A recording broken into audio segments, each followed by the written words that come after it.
अभी कर देता हूँ, शिट भूल गया था मैं। Now I have started the recording, कोई प्रॉब्लम नहीं, I was discussing the doubt. हाँ, I'll explain. See, what I'm trying to say is कि इसको फैक्टराइज करना है, तो फैक्टराइज करने के लिए एक तो मैंने ये सोचा, बट इससे मेरा आंसर नहीं आएगा क्योंकि तुम्हें दिख रहा है कि 2 को मैं ब्रेक नहीं कर सकता हूँ, सो ये रूल्ड आउट। ओके, अब अगर ये रूल्ड आउट कर दिया मैंने, तो अब देखो मैंने क्या सोचा कि x की पावर 4 को हम लिख सकते हैं एक्स स्क्वायर का होल स्क्वायर, फिर 9 को लिख सकते हैं 3 का होल स्क्वायर। अब यहाँ पे ये जो 2 का 2x² लिखा था, तो 2x² को मैंने लिख लिया 6x² माइनस 4x² लिख सकता हूँ ना मैं, because 2x² is nothing but 6x² minus 4x²। ठीक है, अब ऐसा क्यों लिखा अभी वो समझ में आएगा। ऐसा लिखने से क्या हुआ कि अब देखो इसको साथ में लिखते जाते, x² का whole square plus 6x² plus 3 का स्क्वायर एंड माइनस 4x²। ठीक है, अब तुम इसको इस तरह से देखो कि इस 6x² को मैं यहाँ पे लिख लेता हूँ 2 into 3 into x square, 2 into 3 into x स्क्वायर। Can we write 8x² minus 6x²? No, 8x², हाँ लिख सकते हो, 8x² माइनस 6x² भी लिख सकते हो, बट देन दैट 8x² को हैंडल करने के लिए आपको फिर वो रूट में जाना पड़ेगा।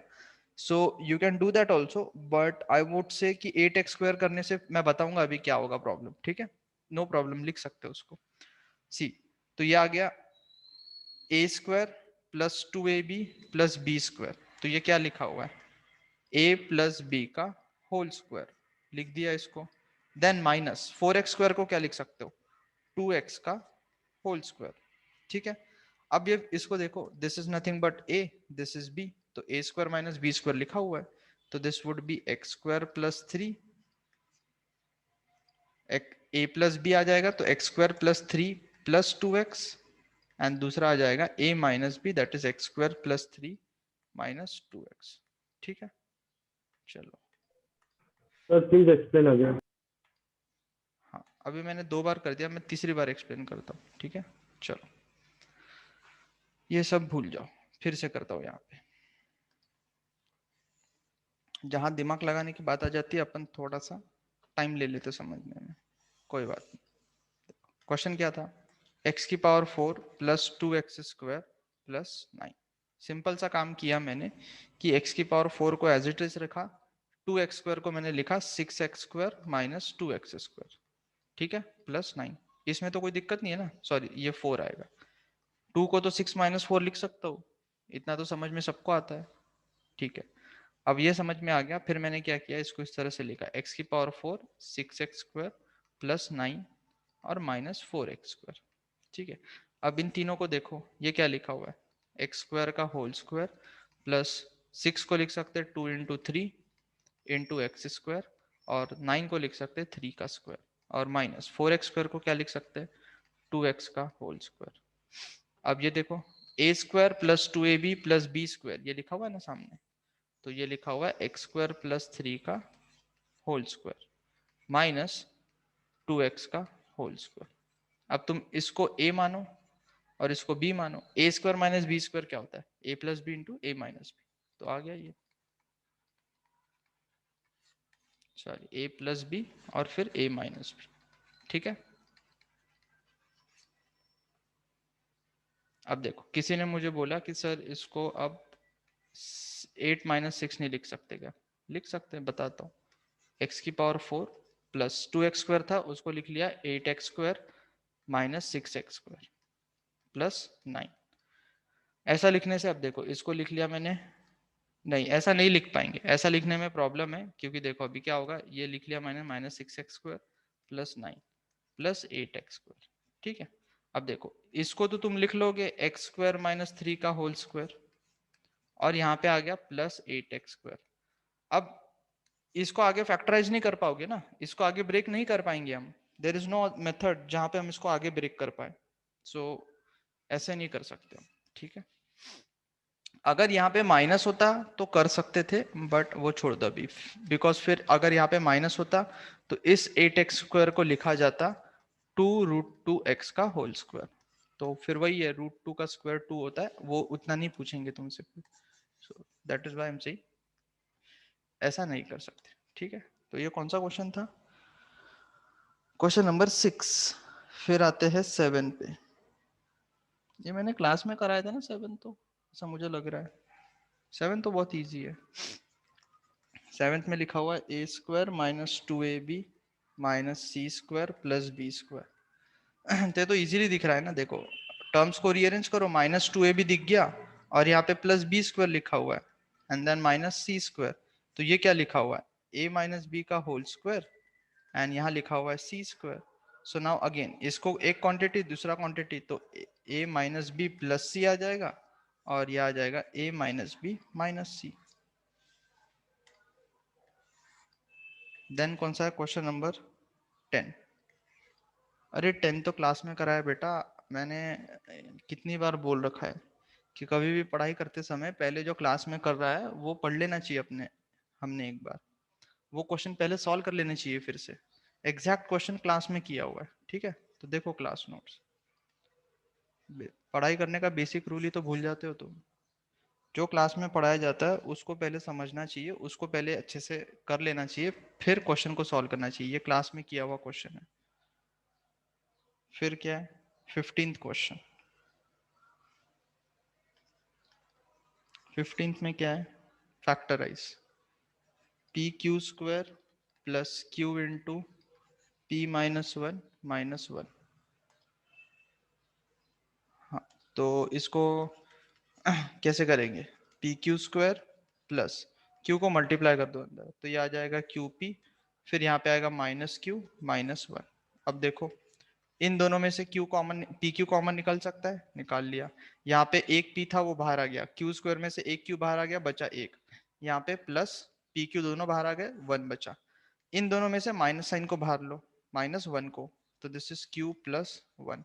अब देखो फिर से Q plus one common, so this is Q plus one common और ब्रैकेट में आ जाएगा P Q minus one, P Q minus one. हो गया फैक्टराइज। फिर किसी ने लिखा था पेज नंबर 303 पे, कौन सा क्वेश्चन लिखा था? अभी ऊपर जाना पड़ेगा।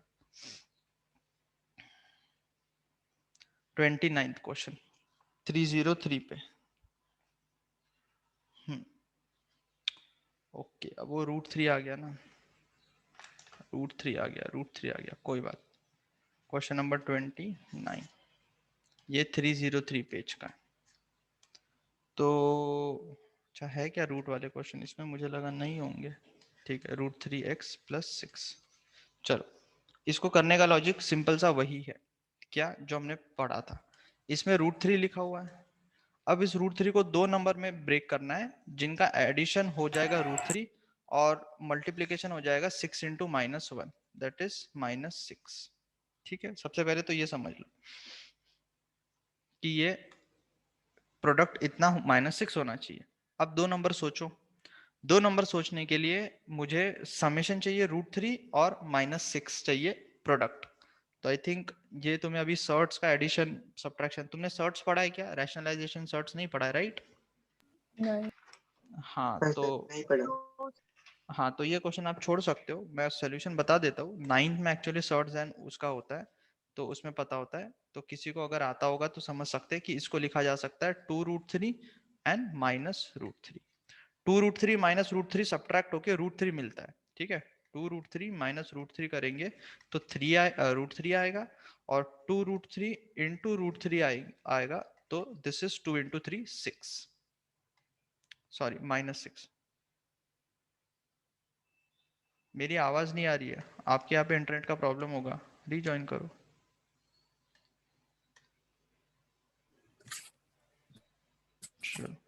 सो दिस इज टू इंटू, ये माइनस सिक्स होगा, सॉरी यहाँ पे माइनस रूट थ्री था ना, ये माइनस सिक्स होगा। तो बस इसके फैक्टर्स क्या हो जाएंगे? Minus x square plus two root three x minus root three x plus six. तो यहाँ से x को कॉमन ले लो, है ना? चाहते हो तो माइनस एक्स भी ले सकते हो, माइनस एक्स कॉमन ले लिया मैंने। सो ये आ जाएगा x minus two root three, और यहाँ से माइनस रूट थ्री को कॉमन लेना पड़ेगा, माइनस रूट थ्री कॉमन ले लिया, so this is x minus two root three. ठीक है, ये वैसे फिर से 9th में पढ़ोगे, इस तरह के क्वेश्चन को सॉल्व करना मैंने इसलिए क्लास में नहीं किए थे क्योंकि काफ़ी लोगों को ये समझ में नहीं आएगा, ठीक है। तो उसके लिए फिर पूरा शॉर्ट्स थोड़ी ना एक्सप्लेन करेंगे हम, इसीलिए। तो ये आगे पढ़ लोगे, ठीक है। सो this is my answer. I think अब सारे कर दिए मैंने, और कुछ बचा क्या? क्वेश्चन नंबर 2 लिखा था किसी ने, कौन सा क्वेश्चन नंबर 2 है ये? अच्छा वो 302 का, पेज नंबर 302 पे। अरे यार ये क्वेश्चन भी पूछोगे तो कैसा होगा यार। x² / 4 - y² / 9, तो एकदम सिंपल क्वेश्चन है। इसको देखो x/2 का होल स्क्वायर लिख सकते हो और -y/3 का होल स्क्वायर। अब a² - b² तो a + b into a - b, ठीक है आंसर। चलो आई थिंक अब सब खत्म। अब आ जाते अपन जो नेक्स्ट टॉपिक पढ़ना है, दैट इज ग्राफ्स। इसी में कंटिन्यू कर लेता हूं मैं।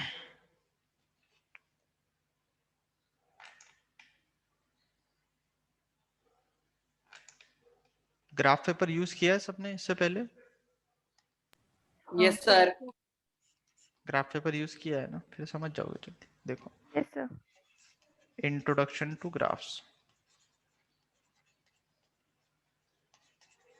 एकदम इजी चैप्टर है, अभी समझ में आ जाएगा बस। देखो, ग्राफ का मतलब क्या है कि हमें किसी भी दो क्वांटिटीज को प्लॉट करना है तो हम उसको ग्राफ पे प्लॉट कर सकते हैं। क्यों करते हैं? कंपैरिजन करने के लिए, समझने के लिए कि जैसे अगर मान लो कि मैं स्पीड और डिस्टेंस का ग्राफ बनाना चाहूँ, फिजिक्स में पढ़ा होगा ना, speed is equal to distance upon time, पढ़ा है तुम लोगों ने? हाँ सर। हाँ। यस। तो अगर मुझे उसका ग्राफ बनाना होगा कि कितने टाइम में गाड़ी कितनी डिस्टेंस कवर कर रही है, तो डिस्टेंस दे रखा होगा, टाइम दे रखा होगा, तो उसको मैं ग्राफ पे प्लॉट करके समझ सकता हूँ कि अच्छा इतना टाइम है तो इतना डिस्टेंस ट्रैवल कर रहा है, इतना टाइम है तो इतना डिस्टेंस कवर हो चुका है, इस तरह की चीजें। अब ग्राफ में करना क्या होता है कि हमें दो मतलब सबसे पहले कोऑर्डिनेट सिस्टम समझ में आना चाहिए, ठीक है। अब कोऑर्डिनेट सिस्टम का मतलब क्या होता है? देखो, तुम कोई भी पेपर लोगे तो दैट इज अ 2 डायमेंशनल, ठीक है। हमने 2 डायमेंशनल 3 डायमेंशनल फिगर पढ़े थे, तो हम ग्राफ यहाँ पे 2 डायमेंशनल ग्राफ की बात कर रहे हैं। तो first thing we should understand is coordinate system, coordinate, Cartesian coordinate system ऐसा लिखना पड़ेगा, कार्टेशियन कोऑर्डिनेट सिस्टम। क्या मतलब होता है इसका अभी समझ में आएगा। देखो, तो अगर मैंने ग्राफ पेपर उठाया तो उस पर तुमको खूब सारी लाइंस दिखेगी, छोटी बड़ी जो भी है। तो किसी भी 2 डायमेंशनल प्लेन को हम दो एक्सेस में डिवाइड कर सकते हैं। तो मैंने क्या किया कि एक हॉरिजॉन्टल लाइन बनाई और एक वर्टिकल लाइन बनाई, ठीक है। देखो, एक हॉरिजॉन्टल लाइन बनाई और एक वर्टिकल लाइन बनाई, ये जो यहाँ पे दिख रहा है तुमको, ठीक है। अब ये जो हॉरिजॉन्टल लाइन बनाई है यहाँ पे, ठीक है, ये नंबर लाइन की तरह सोचो, ठीक है। एक हॉरिजॉन्टल लाइन बनाई, वर्टिकल लाइन को अभी तुम थोड़ी देर के लिए भूल जाओ। मान लो कि हॉरिजॉन्टल लाइन बनाई, इस पे मैंने इस पॉइंट को 0 बोल दिया, फिर थोड़ा सा आगे गया, इसको 1 बोल दिया, यहाँ पे 2 मार्क कर दिया, यहाँ पे 3 मार्क कर दिया। इस तरह से सारे नंबर्स मार्क कर सकता हूँ। लेफ्ट हैंड साइड में जाऊंगा तो नेगेटिव लिखूंगा, -1 -2 -3 एंड सो ऑन, ठीक है। उसी तरह से तो ये तुम एक हॉरिजॉन्टल नंबर लाइन की तरह सोच सकते हो। फिर इसी लाइन को अगर मैंने 90 डिग्री से घुमा दिया, ये 90 डिग्री का एंगल अगर मैंने यहाँ पे देखा, तो अगर इसको 90 डिग्री से घुमा दिया तो ये वर्टिकल वाली लाइन आ जाएगी। अब इस लाइन पे क्या है, इस लाइन पे भी पॉइंट्स को मार्क करना है। तो ये पॉइंट हो जाएगा 1, फिर यहाँ पे थोड़ी देर के बाद 2 आएगा, फिर 3, फिर 4, इसी तरह से ऊपर जा सकते जितने पॉइंट चाहिए हमको। अगर मैं नीचे आ जाऊं तो -1 -2 -3 -4, ठीक है। सो मैंने अभी तक किया क्या है, I have taken 2 number lines, 2 number line ली मैंने, एक हॉरिजॉन्टल बनाई, एक वर्टिकल नंबर लाइन बना दी, ठीक है। हाँ हाँ बता रहा हूँ ना, बता रहा हूँ, मैं पढ़ा दूँ कि तू पढ़ाएगा? तो तू बोलना स्टार्ट कर, मैं शांत बैठता हूँ, ठीक है।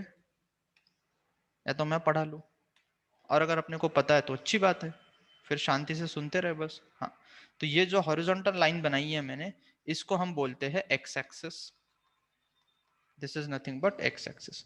और ये जो वर्टिकल लाइन बनाई है इसको बोलते हैं वाई एक्सिस। ठीक है, तो हॉरिजॉन्टल लाइन को एक्स एक्सिस बोलेंगे, वर्टिकल लाइन को वाई एक्सिस बोलेंगे। This is the name given to these lines. अच्छा, अब ये लाइंस क्यों बनाई? अब अगर मुझे किसी ने पूछा कि कोई भी एक पॉइंट है मेरे पास प्लेन में, उसको प्लॉट करना है, मान लेते हैं पॉइंट ले लिया मैंने, कोई भी पॉइंट 2,3। ठीक है, पॉइंट पी को कैसे रिप्रेजेंट करोगे? एक्स कॉमा वाई से, और इसको अभी समझेंगे 2,3 बोलेंगे। अच्छा, उससे भी पहले ये जब दो लाइंस बना दी मैंने, तो ये एक्स एक्सेस और वाई एक्सेस हो गया। ये जो पॉइंट होता है, जो इंटरसेक्शन का पॉइंट होता है, this is the reference point. इस रेफरेंस पॉइंट के रिस्पेक्ट में सारी चीजें लिखी जाएंगी। सो this is nothing but origin. इसको क्या बोलते हैं? ओरिजिन। ओरिजिन बोलते हैं इसको। ठीक है, ओरिजिन मतलब जीरो वाला पॉइंट। अच्छा, अब यहाँ पे तुम्हें दिख रहा है कि ये पूरा जो मैंने दो लाइंस बनाई है, इसके कारण पूरा जो प्लेन है या जो तुम्हारा पेपर है वो चार पार्ट में डिवाइड हुआ है। सो इस फर्स्ट पार्ट को बोलते हैं first quadrant. This is known as first quadrant. ठीक है, इसको बोलते हैं सेकेंड क्वाड्रेंट। ठीक है, देन इसको बोला जाता है third quadrant. This is third quadrant. And finally यहाँ पे आ जाएगा फोर्थ क्वाड्रेंट। तो ये नाम है। और क्वेश्चन तुमको पूछ सकते हैं। अब इससे क्वेश्चन कैसे बनेगा? पूछेंगे कि अच्छा, फर्स्ट क्वाड्रेंट में एक्स कोऑर्डिनेट क्या होता है, वाई कोऑर्डिनेट क्या था, उस पे आएंगे अपन अभी। सो सबसे पहले कार्टेशियन कोऑर्डिनेट सिस्टम में हमने दो लाइंस बनाई। Horizontal line is x axis, vertical line is y axis, और दोनों का जहाँ इंटरसेक्शन हो रहा है दैट इज ओरिजिन। और उसके कारण पूरा जो प्लेन है वो चार पार्ट में डिवाइड हुआ है, first quadrant, second quadrant, third quadrant and fourth quadrant. ठीक है, ये जो पूरा सिस्टम है this is nothing but the Cartesian coordinate system. अब इसका यूज क्या है? इसका ये यूज है, आगे चलते अपन, इसका ये यूज है कि इसका यूज करके हम किसी भी पॉइंट को प्लॉट कर सकते हैं। ठीक है, अब वो कैसे होगा अभी देखो।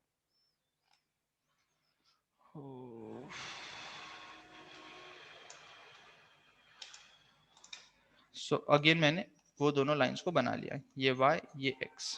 ठीक है, ये ओरिजिन और ये नीचे वाला माइनस y बोल सकते हैं। अब अगर मैंने यहाँ पे कोई भी पॉइंट P लिख लिया, ठीक है, तो इस पॉइंट P के दो कोऑर्डिनेट्स होंगे, एक तो हॉरिजॉन्टल और एक वर्टिकल। तो इसको लिखते हैं अपन x, y। ठीक है, this is any point.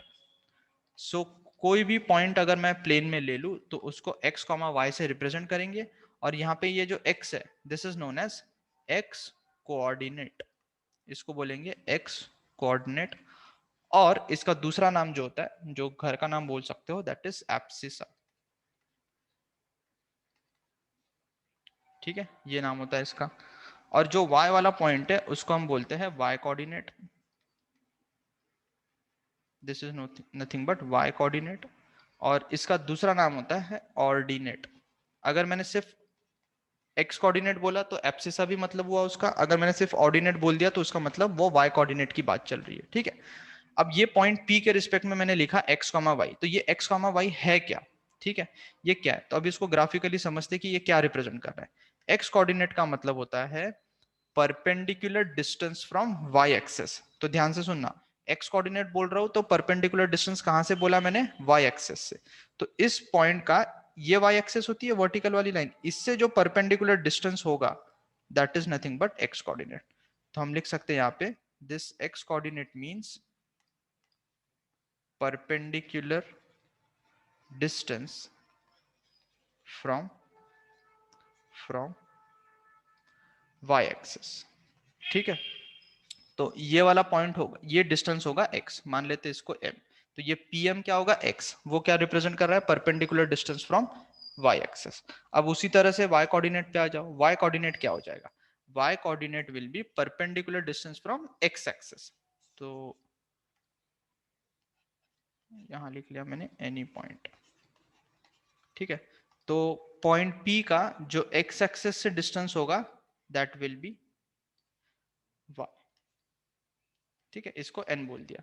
So y coordinate को क्या लिखा सकते हैं हम? y coordinate can be written as perpendicular distance from x axis. ठीक है, तो अब अगर ये समझ में आ गया मुझे, तो अगर मुझे किसी ने कोई भी पॉइंट दे दिया तो हम प्लॉट कर सकते। देखो कैसे, फिर से फिगर बनाते, इजी हो गया अब एकदम। ठीक है, ये y, ये x। अब अगर मुझे किसी ने बोला कि ये पॉइंट ले लेते हैं 2,3, 2,3 बताओ कि कहाँ पे होगा।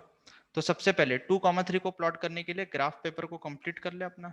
यहाँ पे 1 होगा, यहाँ 2 होगा, यहाँ 3 होगा, यहाँ -1 होगा, यहाँ -2 होगा, यहाँ -3 होगा। 2,3 का मतलब क्या कि 2 is the x coordinate. X coordinate कितना है? 2 है। तो एक्स कोऑर्डिनेट क्या होता है?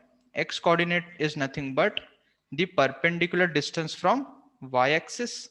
अभी लिखा था ना, perpendicular distance from y axis. तो अगर मैं perpendicular distance from y axis की बात कर रहा हूँ, तो ये वाई एक्सिस है, यहाँ से 2 यूनिट का डिस्टेंस देखो, यहाँ पहुंच जाऊंगा मैं। मान लेते हैं कि दिस इज 2। ठीक है, प्लॉट करोगे तो समझ में आएगा। फिर उसने दे रखा है वाई कोऑर्डिनेट। तो वाई कोऑर्डिनेट का मतलब क्या होता है? वाई कोऑर्डिनेट का मतलब होता है the perpendicular distance from x axis. तो तुम एक्स एक्सिस से 3 यूनिट का डिस्टेंस मार्क कर सकते हो स्केल से। तो मैंने मार्क कर लिया, मान लो यहाँ से ये। ठीक है, ये तो ये दो जहां लाइन इंटरसेक्ट कर रही है, ये पॉइंट हो गया मेरा P 2,3। मैंने कैसे प्लॉट किया, समझ में आया? Perpendicular distance from x axis, perpendicular distance from y axis, जहां पे दोनों लाइन इंटरसेक्ट करेंगी वो पॉइंट हो जाएगा रिक्वायर्ड पॉइंट। देखो, ये समझ में आना चाहिए हाँ कि सर समझा। किसी भी पॉइंट को कैसे प्लॉट करना है। अच्छा, अब इसको दूसरा तरीका कैसे समझ सकते हैं हम? ठीक है, दूसरा समझने का तरीका क्या? एक तो ये तरीका हो गया, मैंने क्या किया, परपेंडिकुलर डिस्टेंस यहाँ से बना दिया वाई एक्सिस से, और एक बार एक्स एक्सिस से बना दिया, जहां पे इंटरसेक्शन हुआ उस पॉइंट को बोल दिया 2,3। हम इसको इस तरह से भी बना सकते थे। कैसे? अब ये समझने का तरीका है। ये y, ये x। मैंने बोला 2,3। 2,3 तुम्हें पता है x कोऑर्डिनेट है। तो तुम क्या करो, ये जो हॉरिजॉन्टल लाइन है इस पे 2 यूनिट बढ़ जाओ आके। बढ़ गया मैं, जो परपेंडिकुलर डिस्टेंस मैंने यहाँ से मेजर किया था, अभी मैं इस लाइन के अलॉन्ग मेजर कर रहा हूँ। आ गया मैं यहाँ पे, मान लो ये 1 है, ये 2 है, पहुंच गया यहाँ पे।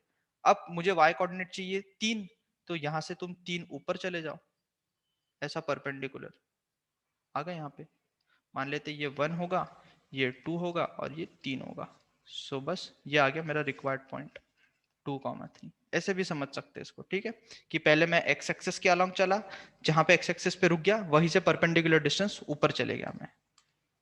ठीक है, सो किसी भी पॉइंट को अगर प्लॉट करना है तो इस तरह से प्लॉट कर सकते हो। ठीक है, अब देखो, अब पॉइंट हमेशा क्या होगा, एक्स कोऑर्डिनेट। अगर तुम देखोगे ध्यान से, मैंने एक्स कोऑर्डिनेट क्या बोला था? Perpendicular distance from y axis. अब ये जो पॉइंट है ना, ये पॉइंट फर्स्ट क्वाड्रेंट में भी हो सकता है, सेकंड में भी हो सकता है, थर्ड में भी हो सकता है, फोर्थ में भी हो सकता है, कहीं पे भी हो सकता है। ठीक है, तो अभी देखो फिर से, हाँ, first number is always x axis. जो पहले लिखा जाएगा वो एक्स का होगा। अगर मतलब किसी ने तुम्हें पॉइंट लिख दिया जैसे 5,3, तो 5,3 का मतलब क्या हुआ कि x coordinate is 5। That is the nomenclature बोल सकते हैं उसको, लिखने का तरीका। कभी भी अगर तुम्हें किसी ने इस तरह से लिख दिया, p लिख दिया या चलो a लिख दिया, मान लेते 7,2, so this 7 represents x coordinate and this 2 represents y coordinate. ऐसा नहीं होगा कि पहले जो लिखा हुआ है वो y कोऑर्डिनेट को रिप्रेजेंट करे, नहीं, दैट इज रॉन्ग इंटरप्रिटेशन। उसी तरह से लिखा जाता है। ठीक है, चलो, हाँ, मैं क्या बता रहा था कि ये पॉइंट तो कहीं पे भी हो सकता है।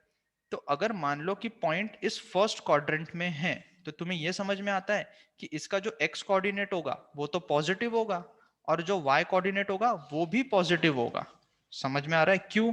क्योंकि देखो ना, यहां से पॉजिटिव नंबर्स मिलेंगे, यहां से ऊपर जाएंगे तब भी पॉजिटिव नंबर्स ही मिलेंगे। तो यहाँ पे x कोऑर्डिनेट भी पॉजिटिव, y कोऑर्डिनेट भी positive. I think easy enough to understand. ठीक है, अब अगर मैं सेकंड क्वाड्रेंट में आ जाऊं, तो सेकंड क्वाड्रेंट में क्या होगा कि x कोऑर्डिनेट तो नेगेटिव मिलेगा, तो यहाँ पे x कोऑर्डिनेट नेगेटिव हो जाएगा और y कोऑर्डिनेट पॉजिटिव हो जाएगा। समझ समझ सक रहे हैं कि हम इस बात को समझना बहुत जरूरी है, ताकि फिर पॉइंट्स प्लॉट करते समय प्रॉब्लम ना हो। कि अगर मैं सेकंड क्वाड्रेंट में जाऊंगा तो x कोऑर्डिनेट नेगेटिव मिलेगा और y कोऑर्डिनेट पॉजिटिव मिलेगा। अब तुम देखो थर्ड में आ जाओ, थर्ड में क्या होगा, ये जो क्वाड्रेंट है यहाँ पे थर्ड वाला, इसमें क्या दोनों नेगेटिव। दोनों नेगेटिव हो जाएंगे, क्योंकि तुम्हें दिख रहा है यहाँ से मैं लेफ्ट में जाऊंगा तो नेगेटिव वाले पॉइंट्स मिलेंगे, और यहाँ से नीचे जाऊंगा तब भी नेगेटिव मिलेंगे। ठीक है, अच्छा अब फोर्थ पे आ जाओ। फोर्थ पे आया तो एक पॉजिटिव बन जाएगा, कौन सा, एक्स पॉजिटिव और वाई नेगेटिव। तो ये याद रखना पड़ेगा, मतलब याद क्या रखना है, वो अंडरस्टूड है कि तुम्हें फिगर से दिख रहा है कि कौन कहाँ पे पॉजिटिव होगा कौन कहाँ पे नेगेटिव होगा। ठीक है, तो इस तरह से इसको प्लॉट मतलब समझा जा सकता है। अब अगर मैंने पूछा तुमसे कि फिर से, ठीक है, तो मैं हमेशा डिफरेंट फिगर बना रहा हूं ताकि एक फिगर में सब कचरा ना हो और तुम्हें समझ में आए। ये ओरिजिन, ठीक है। अब मैंने पूछा कि यार तुम प्लॉट करो इस पॉइंट को, ए पॉइंट विच इज -3,4। तो -3,4 सबसे पहले किस क्वाड्रेंट में आएगा, फर्स्ट सेकंड थर्ड फोर्थ, ये समझ में आ जाना चाहिए सबसे पहले। सेकंड। सेकंड क्वाड्रेंट में आएगा, क्यों, तुम इसको देखो ना, x coordinate is negative, y coordinate is positive, 4 लिखा हुआ है मतलब +4, तो माइनस और प्लस ये देखो सेकंड क्वाड्रेंट में होता है इस तरह का पॉइंट, तो सेकंड क्वाड्रेंट में, तो अगर ये सेकंड क्वाड्रेंट में है तो मुझे पता चल गया कि अच्छा यहाँ पे कहीं तो भी है ये पॉइंट, है ना, यहाँ कहीं तो है। अब इसको प्लॉट कैसे करेंगे, वही -3 का मतलब क्या, माइनस साइन हमें ये बता रही है कि हमें ओरिजिन से राइट नहीं जाना है, हमें लेफ्ट में जाना है। अब कितना लेफ्ट में जाना है, 3 यूनिट्स, तो मैं यहां से 3 यूनिट लेफ्ट पे आ गया। फिर उसके बाद 4 क्या बोल रहा है, परपेंडिकुलर डिस्टेंस, वाई कोऑर्डिनेट है, perpendicular distance from x axis. अब मुझे ऊपर जाना है कि नीचे जाना है, ये प्लस साइन ये बता रहा है कि मेरे को ऊपर जाना पड़ेगा, तो मैं ऊपर चलेगा 4 यूनिट्स, यहाँ पे आ गया मेरा पॉइंट -3,4।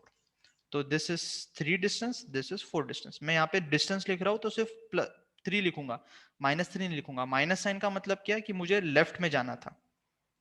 आई होप क्लियर है अभी, तो इजी हो गया एकदम, इसमें कोई हाँ सर, प्रॉब्लम, बढ़िया। अब अगर ये भी समझ में आ गया, प्रॉब्लम नहीं है सर। हाँ, और कोई पॉइंट ले लेते, मान लेते मैंने पॉइंट ले लिया अभी बी पॉइंट, ये मेरा ए पॉइंट आ गया, मैंने बी पॉइंट मार्क करना है 7, -2। सबसे पहले कौन से क्वाड्रेंट में आएगा ये पॉइंट, फोर्थ। फोर्थ क्वाड्रेंट में आएगा, दिख रहा है सबको, फोर्थ क्वाड्रेंट में आएगा। अब अगर ये फोर्थ क्वाड्रेंट में आना है तो फोर्थ क्वाड्रेंट में कैसे प्लॉट करेंगे इसको, 7 क्या है, एक्स कोऑर्डिनेट, तो मुझे प्लस साइन से पता चल रहा है कि अच्छा ये यहाँ पे तो आ गया, ये पता चल रहा है मुझे, यहां से ओरिजिन से आगे जाऊंगा 7 यूनिट्स, मान लेते यहाँ पे कहीं 7 होगा। ठीक है, अब -2 क्या बोल रहा है कि मुझे नीचे जाना है, कितना नीचे जाना है, 2 यूनिट्स, तो मैं नीचे आ गया 2 यूनिट। ठीक है, ये जो मैं लाइंस बना रहा हूं ना पिंक में, these are only for reference. ठीक है, आप अगर कभी ग्राफ पेपर पे बनाओगे तो इनको डॉटेड बना देना। ठीक है, ये सारी सिर्फ समझाने के लिए लाइंस बना रहा हूँ, एक्चुअली तो सिर्फ ये पॉइंट प्लॉट करने की जरूरत है मुझे। ठीक है, आई थिंक इजी है ये तो, अभी इसमें और क्या समझा है। हाँ बताता हूँ ना, बताता हूँ, थोड़ा सा पेशेंस, अभी पहले समझ तो ले कैसे किए जाते हैं, इसका यूज क्या होगा अभी आएगा, वो पढ़ेंगे ना, बिना यूज के क्या पढ़ाऊंगा मैं भी, करेंगे करेंगे, टेंशन मत लो, टाइम आएगा, अपना टाइम आएगा। ठीक है, अब आई थिंक इसमें और क्या कर सकते हैं, एक्स कोऑर्डिनेट बता दिया, एब्सिसा होता है, ऑर्डिनेट होता है, सब बता दिया। अब क्या बचा इसमें, एक minute, let me think, graph paper plot करने पे आऊंगा मैं, ग्राफ पेपर प्लॉट करने पे आऊंगा।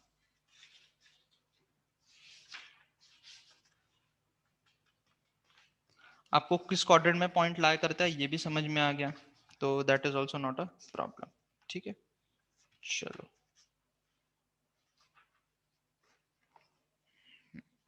अब इसके यूज पे आ जाते हैं कि इस ग्राफ का यूज कैसे करेंगे, मतलब what is the use of this. ठीक है, तो अब प्लॉटिंग दी ग्राफ पे आ जाते हैं, अब इसका यूज समझ रहे हैं। ठीक है, प्लॉटिंग ऑफ क्या ले ले, ग्राफ डिस्टेंस टाइम ले लेते, plotting of distance time graph. ठीक है, plotting of distance time graph. अब जैसे मैंने बोल दिया कि plotting of distance time graph, तो तुम्हें डेटा गिवन होगा, तुम्हें डेटा गिवन होगा और फिर तुम ग्राफ बनाओगे। तुम्हें डेटा ही नहीं गिवन होगा तो ग्राफ कहां से बनाओगे? ठीक है, बना नहीं सकते तुम। So data should always be given to you कि अच्छा हाँ ये डेटा है, तो बताओ कि किस तरह से ग्राफ प्लॉट होने वाला है। ठीक है, चलो तो मैंने डेटा दे दिया तुमको। मान लेते हैं एग्जाम्पल के फॉर्म में ले लेते इसको कि ये टाइम एंड देन डिस्टेंस। ठीक है, टाइम एंड डिस्टेंस, इस तरह से डेटा लिख लिया हमने।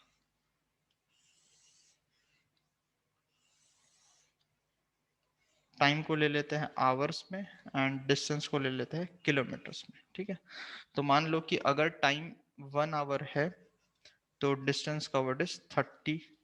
अगर टाइम 2 आवर्स है तो डिस्टेंस कवर्ड इज 60। अगर टाइम 3 आवर्स है तो distance covered is 90 and if time is 4 hours distance covered is 120। ठीक है, ये दे रखा है। अब इसका मुझे बोल दिया उसने plot the graph, graph plot करना है। तो ग्राफ प्लॉट करने के लिए आई नीड व्हाट, 2 एक्सेसेस होंगी मेरे पास, एक एक्स एक्सेस और एक वाई एक्सेस। अभी समझ क्या है? ठीक है, अब अगर एक्स एक्सेस और वाई एक्सेस होगी तो मुझे इतना पता है अभी कि यहाँ पे टाइम भी पॉजिटिव है और डिस्टेंस भी पॉजिटिव होगा, नेगेटिव तो हो नहीं सकता। तो मैं क्या करूंगा, मैं सिर्फ और सिर्फ फर्स्ट क्वाड्रेंट प्लॉट करूंगा। I am just plotting the first quadrant. क्या ये सब चीज समझ में आई सबको कि I would be plotting only first quadrant? Why? Because distance is also positive and time is also positive. तो मुझे negative side of x axis पे और negative side of y axis पे जाने की जरूरत नहीं है। ओरिजिन के लेफ्ट में और ओरिजिन के नीचे जाने का कोई मतलब नहीं है, उसको मैं भूल गया। ठीक है, ऐसा कर सकता हूं मैं। ये आ गई वाई एक्सिस, ये आ गया एक्स एक्सिस, और ये मेरा इंटरसेक्शन पॉइंट ओरिजिन, और ये हमेशा परपेंडिकुलर होता है। ठीक है, अब मेरे को टाइम और डिस्टेंस का ग्राफ बनाना है कि जैसे ग्राफ बनाने का मतलब क्या है, अब जो यूज क्या होता है ग्राफ का वो समझ रहे हैं हम। तो यूज क्या होगा, प्लॉट कर लेंगे तब पता चल जाएगा। अब पहले इसको सबसे पहले प्लॉट करें। तो प्लॉट करने के लिए मुझे क्या करना पड़ेगा कि एक एक्सिस पे तो टाइम को नोट करना पड़ेगा और दूसरे एक्सिस पे डिस्टेंस को प्लॉट करना पड़ेगा। तो मैं किस एक्सिस पे टाइम को प्लॉट करूं, किस एक्सिस पे डिस्टेंस को प्लॉट करूं, कुछ भी कर सकते हो वैसे, बट इन जनरल हम टाइम को हमेशा एक्स एक्सिस पे प्लॉट करेंगे। तो मैं ऐसा लिख लेता हूं कि इस एक्सिस पे मैं नोट करने वाला हूं time which is in hours. ठीक है, और वाई एक्सिस पे क्या नोट करूंगा मैं, distance which is in kilometres. ठीक है, अब प्लॉट करते। प्लॉट करने के लिए मैंने सबसे पहले इंपॉर्टेंट बताया था स्केल। स्केल इंपॉर्टेंट है। ठीक है, जब तक स्केल नहीं पता ग्राफ प्लॉट नहीं हो सकता। तो स्केल को कैसे लिखेंगे? स्केल को, स्केल का मतलब क्या है कि जैसे तुम ग्राफ पेपर लेते हो तो देखो तुम्हारे पास ग्राफ पेपर पे इस तरह से लाइंस होती है। ठीक है, मैं सिर्फ डार्क वाली लाइंस बना रहा हूँ और हॉरिजॉन्टल में डार्क लाइंस होती है इस तरह से। अब इन डार्क लाइंस में तुम्हें दिख रहा है, ये एक बॉक्स दिख रहा है। ठीक है, तो ये एक बॉक्स का मतलब हम अज्यूम कर लेते हैं 1 यूनिट। ये 1 यूनिट है। ठीक है, और इसी तरह से यहाँ पे भी 1 यूनिट। अब मुझे ये बताना पड़ेगा कि ये लाइन किसको रिप्रेजेंट कर रही है, ये किसको रिप्रेजेंट कर रही है। तो अगर ये ओरिजिन है, ठीक है, हाँ ये ओरिजिन अगर है तो यहां से आगे जाएंगे तो कहीं पे दूसरी लाइन मिलेगी वर्टिकल वाली, आगे जाएंगे तो तीसरी वर्टिकल लाइन मिलेगी इस तरह से। तो अब मैं ये समझना चाहता हूं कि मुझे एक्स एक्सिस पे स्केल क्या चाहिए। तो on x axis my scale would be, ये बहुत इंपॉर्टेंट है scale, 1 unit is equal to, 1 unit मतलब ये किसको रिप्रेजेंट कर रहा है। अब तुम देखो प्लॉट क्या करना है, 1 आवर, 2 आवर, 3 आवर, 4 आवर। तो मुझे सिंपल 1 2 3 वाले नंबर्स प्लॉट करने हैं। तो मैंने सिंपल लिख लिया 1 unit is equal to 1 hour. एक बॉक्स का मतलब 1 आवर। तो यहाँ पे लिख लिया मैंने 1, फिर लिखा 2, फिर लिखा 3, फिर लिखा 4। ठीक है, बढ़िया। अब आ जाते वाई एक्सिस पे। तो मैंने लिख लिया स्केल ऑन वाई एक्सिस। क्या लिखना 1 पड़े, equals to 10.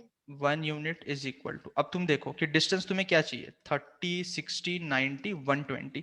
तो मुझे 120 तक जाना है। 30. अगर मान लो कि मैंने 10 ले लिया, 1 यूनिट इज इक्वल टू 10, मतलब ये 10 आ जाएगा, फिर 20, 30, तो 40, 50, 60, 120 तक तुम्हारा ग्राफ पेपर खत्म हो जाएगा। ग्राफ पेपर तो छोटा सा ही है ना, ग्राफ पेपर खत्म हो जाएगा। तो अगर 10, 20, 30 लोगे शायद तो थोड़ा डिफिकल्ट हो जाएगा। अगर ग्राफ पेपर छोटा है तो प्लॉट नहीं हो पाएगा। आई थिंक वैसे तो हो जाएगा अगर तुम नीचे से शुरू करोगे तो। तो 1 यूनिट इक्वल टू 10 लेने से अच्छा मैं 20 ले सकता हूँ या 30 ले सकता हूँ, So क्योंकि take 30, 30, it will be हाँ easy. 30 लेंगे तो बहुत इजी हो जाएगा, because 30, 60, 90, 120 everything is multiple of 30। तो हम ले लेते हैं 1 यूनिट इक्वल टू 30 किलोमीटर्स। तुम 10 लेके देख सकते हो, 20 लेके देख सकते हो, तुम्हें पता चल जाएगा क्या होगा। तो यहाँ पे जो फर्स्ट लाइन होगी that will correspond to 30, next line will correspond to 60, then it will correspond to 90, then it will correspond to 120। ठीक है, ये हो गया। अब कुछ भी नहीं करना है, अब प्लॉट करना है। तो प्लॉट करने के लिए क्या, मैंने टाइम 1 आवर देखा, उसके करस्पॉन्डिंग 30। तो इसका मतलब क्या है कि I need to mark 1,30 point. तो 1 यहाँ पे है, 30 यहाँ पे है, तो दिस इज दैट पॉइंट। इसको पॉइंट ए बोल देते, इसको पॉइंट बी बोल देते, इसको सी, इसको डी। ए पॉइंट क्या है 1,30। फिर बी पॉइंट पे आ जाओ, 2 आवर्स अगर टाइम है तो डिस्टेंस कितना है 60, तो ये आ गया B point. This is A, this is B. हाँ लिखना पड़ेगा, एक्स एक्सेस ऑन पेज लिखना पड़ेगा। फिर सी पॉइंट पे 3,90, तो ये 3 और यहाँ पे 90, ये आ गया सी पॉइंट। फिर 4,120, तो 4 और यहाँ पे 120, ये डी पॉइंट आ गया। ठीक है, अब क्या करो, ये चारों पॉइंट मार्क कर लिए मैंने। आई थिंक मार्क करना is not a very big problem, वो तो अभी हमने ऊपर पॉइंट्स को जैसे प्लॉट किया था वैसे करना है। यहाँ पे इंपॉर्टेंट समझना था एक तो स्केल, और फिर किस तरह से ग्राफ बन रहा है। अब कुछ भी मत करो, इसको ज्वाइन कर दो, you will get a straight line, क्योंकि ये डिस्टेंस टाइम का ग्राफ है। This is a straight line, ये हो गया प्लॉट। ठीक है, अच्छा, अब प्लॉट हो गया। अब कोई सोचेगा प्लॉट करने से फायदा क्या हुआ। बहुत फायदा हुआ। कैसे फायदा हुआ देखो। अभी अगर मैंने तुमसे ये पूछ लिया, मुझे ये डेटा गिवन था, टेबल जो मैंने ऊपर ब्लू में बना रखी है, 1 घंटे में 30 किलोमीटर कवर किया, 2 घंटे में 60 किलोमीटर कवर किया। अगर तुम ग्राफ नहीं प्लॉट करते और मैंने तुमसे ये क्वेश्चन पूछा कि यार ये बताओ कि 1.5 आवर्स में उसने कितना डिस्टेंस कवर किया, तुम बता सकते? नहीं बता सकते, मैथमेटिकली कैलकुलेट करना पड़ेगा।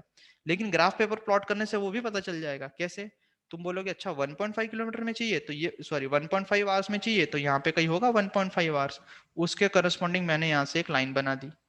ये ग्राफ को यहाँ इंटरसेक्ट कर रही है, यहाँ पे इसके करस्पॉन्डिंग हॉरिजॉन्टल लाइन बना दो। यहाँ पे ये जो वैल्यू होगी that will represent the distance 45 covered in kilometre 1.5 kilometre. अब यहाँ पे बताना तो इजी है कि वो 45 होगा, बट समझ रहे हो तुम कि कैसे कैसे बता सकता हूँ। अगर मुझे किसी ने पूछा कि बताओ कि 2 आवर्स 20 मिनट में कितना डिस्टेंस कवर किया, वो भी बता सकता हूँ। 2 आवर 20 मिनट्स मतलब यहाँ पे कहीं होगा, उसके करस्पॉन्डिंग मैंने लाइन बना दी और डिस्टेंस को रीड कर लिया। ये इसका यूज है कि अगर मैं डिस्टेंस टाइम ग्राफ बना दूं तो किसी भी टाइम में कितना डिस्टेंस कवर किया ये पता चल जाएगा। मतलब ये सिर्फ डिस्टेंस टाइम के लिए नहीं करते, तो किसी के लिए भी प्लॉट कर सकते हो तुम ग्राफ। ऐसा नहीं है कि हाँ डिस्टेंस टाइम, ये तो सिर्फ एग्जांपल लेके समझा दिया कि अच्छा डिस्टेंस टाइम के लिए बनाना है। हाँ सर किसी को कोई प्रॉब्लम? No, sir. समझ गए सब? नो प्रॉब्लम सर अभी और एग्जांपल लेके इसमें आई मीन और एग्जांपल लेके करेंगे क्या, वही सेम चीज को प्लॉट करें हाँ सर बहुत इजी है तो हो जाएगा ना। अभी तो तुम सिर्फ बुक के क्वेश्चन कर लेना तो तुम्हें समझ में आ जाएगा कि कैसे करना है। ठीक है सर एक्सरसाइज 1 में देखोगे तो तुम्हें वो पॉइंट्स मिलेंगे। एक तो जो मैंने यहाँ पे समझाया क्या, कि कौन से क्वाड्रेंट में कौन सा कोऑर्डिनेट नेगेटिव पॉजिटिव होता है ये मिलेगा। या तो फिर तुमको ग्राफ दे देंगे और उस ग्राफ के ऊपर पे क्वेश्चन मिल पूछेंगे कि अच्छा ये ग्राफ दे रखा है तो अब ये बताओ कि यहाँ से कैसे रीड आउट करोगे। अच्छा जैसे मैं पूछता हूँ, रुको। ये तो एक क्वेश्चन हो गया जिसमें हमने ग्राफ को प्लॉट किया, ठीक है। दूसरा क्वेश्चन कैसे बन सकता है? दूसरा क्वेश्चन ये बन सकता है कि मान लो मुझे ग्राफ दिया जाए, I have the graph with me, ठीक है, मेरे पास ग्राफ है। अभी एग्जैक्ट तो नहीं बना पाऊंगा लेकिन कुछ बना देता हूँ। मान लेते ये डेज है, यहाँ पे ये क्वेश्चन है एक, और ये टेम्परेचर है यहाँ पे, ठीक है, टेम्परेचर।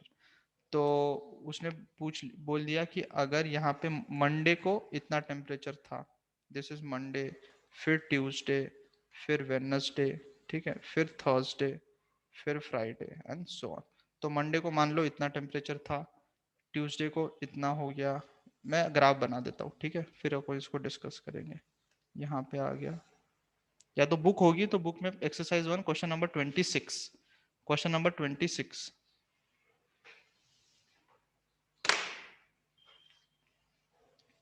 और ये इस तरह से ग्राफ होगा, मान लेते हैं, ठीक है।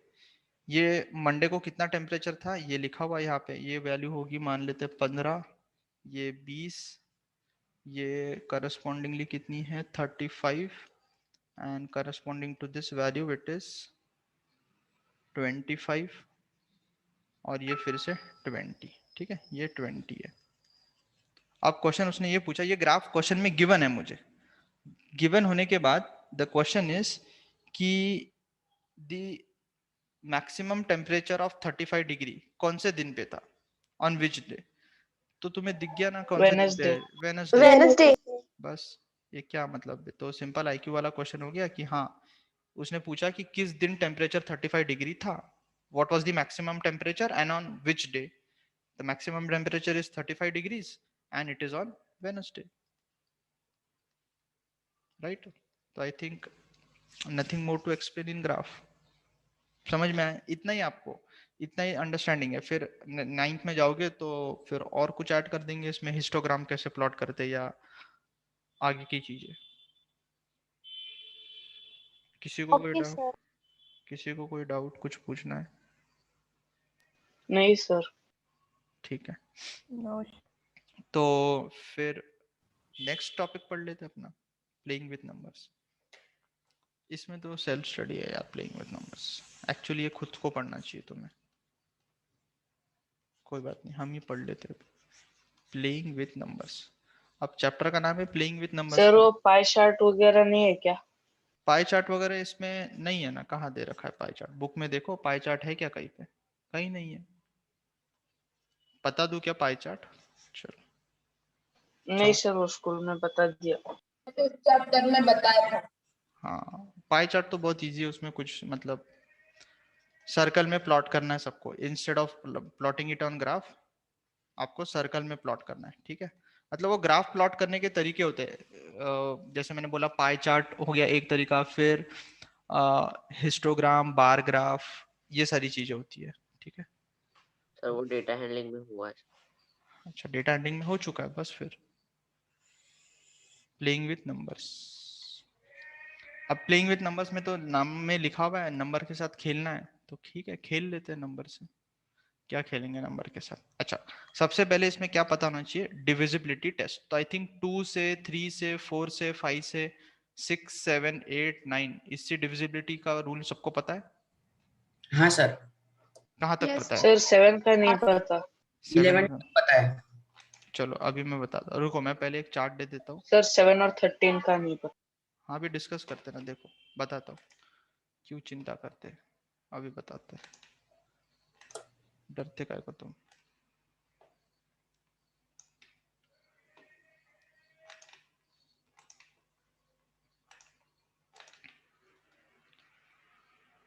देखो 7 13 क्या है कि थोड़ा सा ट्रिकी होता है, तो उसको याद रखना थोड़ा सा, एक मिनट, हाँ ये हो जाएगा, डिफिकल्ट हो जाता है तो कर सकते हैं, वो भी डिस्कस करेंगे। लेकिन ये जो यहाँ पे इस चार्ट में दिख रहा है तुमको, ये तो बहुत इजी है।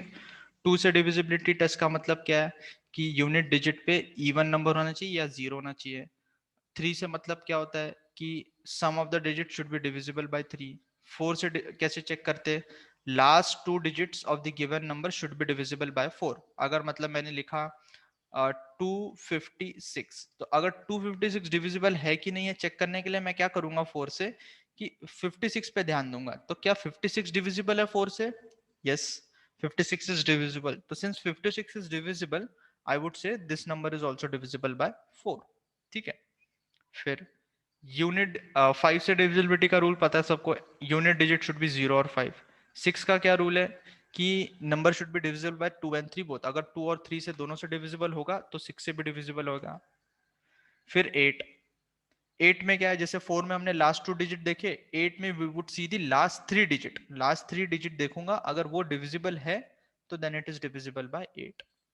एंड 9 में again 9 and 3 is similar, sum of the digits should be divisible by 9, ठीक है। अच्छा 11 का पता है, चलो 9 से पहले 11 से पहले हम क्या बोल रहे थे, 7 का देख लेते। ठीक है, देखो 7 का रूल बताता हूँ।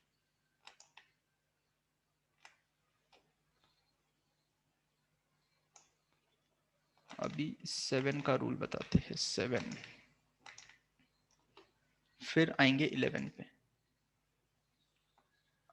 मैं शेयर कर लूंगा ना पीडीएफ, फिर आप लिख लेना बाद में, अभी समझते रहो सिर्फ।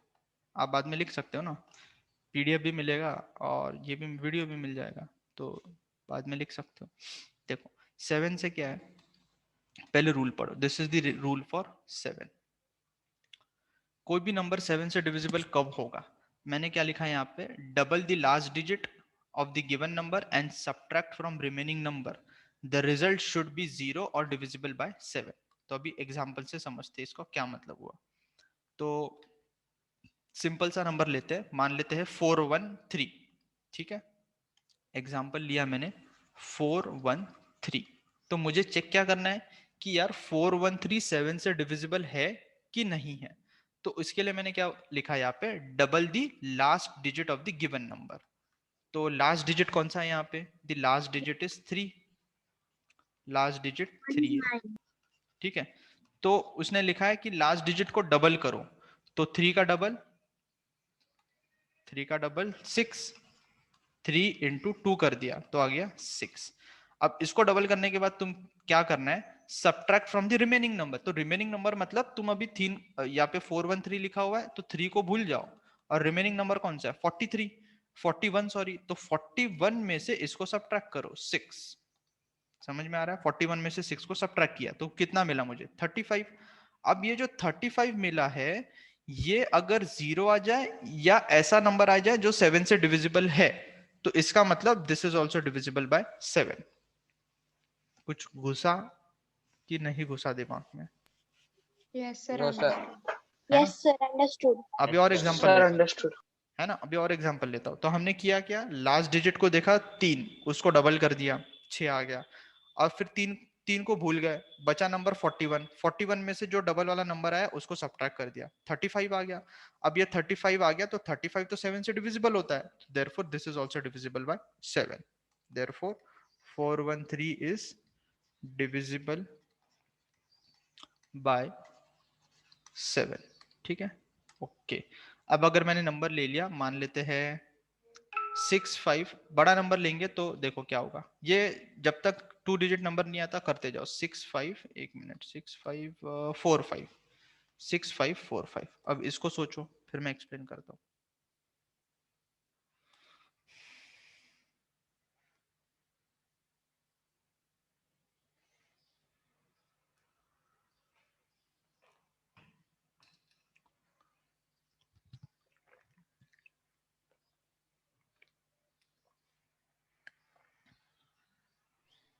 Sir divisible. हाँ सर डिविजिबल है। Divisible. Sir, it is divisible. हाँ, अब देखो कैसे करेंगे इसको, कि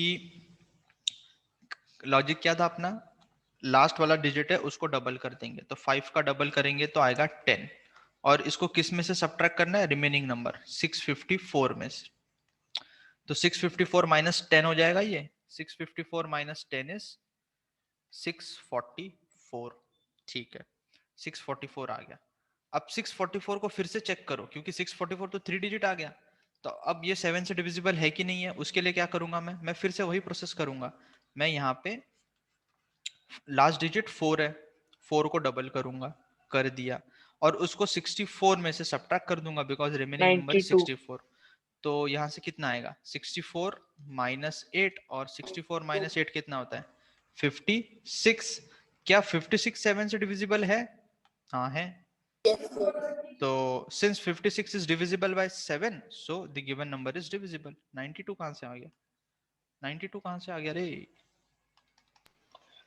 सर 92 जा 644 ऐसा बोलना अच्छा चाहिए। वो नहीं, मैं इस तरह से करो ना, जब तक 2 डिजिट नहीं आता तब तक करते जाओ। 6545 is divisible by 6, sorry by 7। ठीक है, चलो, तो आई थिंक अब 7 भी क्लियर हो गया। अब आ जाते हैं 9 तो इजी था, 11 पे आ जाते हैं। 11 में क्या होता है कि जो भी गिवन नंबर होगा ना, उसमें तुम कैलकुलेट करो difference between the sum of the digits at even places and odd places. ठीक है, बोलने का मतलब क्या, देखो अभी एग्जांपल से समझते हैं। सो रूल फॉर 11 वहां पे टेबल में लिखा हुआ है, तो 11 से चेक करने के लिए हम क्या करेंगे, जो इवन प्लेसेस पे डिजिट्स होंगे एंड ऑड प्लेसेस पे डिजिट होंगे उनका यूज करेंगे। इसका मतलब देखो एक एग्जांपल से समझाता हूँ। मैंने लिखा नंबर 382 एंड 36। ठीक है, ये मेरा नंबर है। आई नीड टू चेक कि whether this is divisible by 11 और नॉट। तो फिर से लिखा मैंने 38236। अब सबसे पहले देखो कि digits at odd places and even places.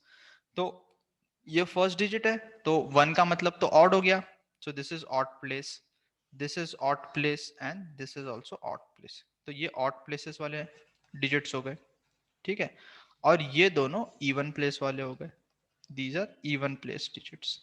ठीक है, अच्छा उसने रूल क्या बोला कि जो ऑड प्लेस पे और इवन प्लेस पे डिजिट्स है उनका सम करके डिफरेंस कैलकुलेट करो। तो ऑड प्लेसेस का सम करूंगा तो मैं कितना आएगा, sum this is equal to 3 plus 2 plus 6 कितना आया 11। 11. अब यहाँ पे सम करो इवन 11. प्लेसेस का, सम करेंगे तो कितना आया 8 प्लस 3 इज इक्वल टू 11। अब क्या करो, ये सम और ये सम इनको सब्ट्रैक्ट करो, 11 माइनस 11 ये आ गया 0। 0. इसका मतलब दिस इज डिविजिबल। अगर 0 आ जाए या फिर ऐसा नंबर आए जो 11 से डिविजिबल हो, है ना, मतलब यहाँ पे 33 आ गया, 22 आ गया तो भी चलेगा। 33 22 इज ऑल्सो डिविजिबल बाई 11। तो या तो 0 आना चाहिए ये डिफरेंस करने के बाद, या तो ऐसा नंबर आना चाहिए which is a multiple of 11। So I can say therefore 38236 is divisible by 11। I think ये बुक में दे भी नहीं रखा है, मैंने तो एक्स्ट्रा में बता दिया क्या, डिविजिबल बाय 11 नहीं दे रखा होगा शायद, कोई बात नहीं कोई बात नहीं। और क्या बताऊं, 13 का भी बता दूं, हाँ Yes, सर। sir. 13 चलो एक 13 आखिरी 13 फिर 14 15 में तो 14 15 तो अपने आप हो जाता है, तो 13 कर लेते हैं।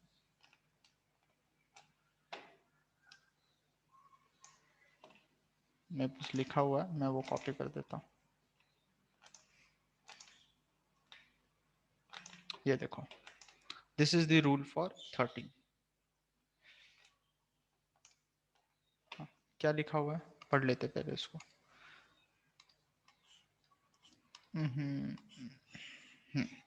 रूल फॉर 13, तो इसमें ये लिखा हुआ है कि 4 times the last digit, 4 times the last digit and add to remaining number the result should be divisible by 13। अब ये लिखने से तो कुछ नहीं समझ में आता, एग्जाम्पल करना पड़ता है। ठीक है, तो एग्जाम्पल ले लेते हैं 234 234 234। अब मुझे पता लगाना है कि 234 डिविजिबल है कि नहीं है।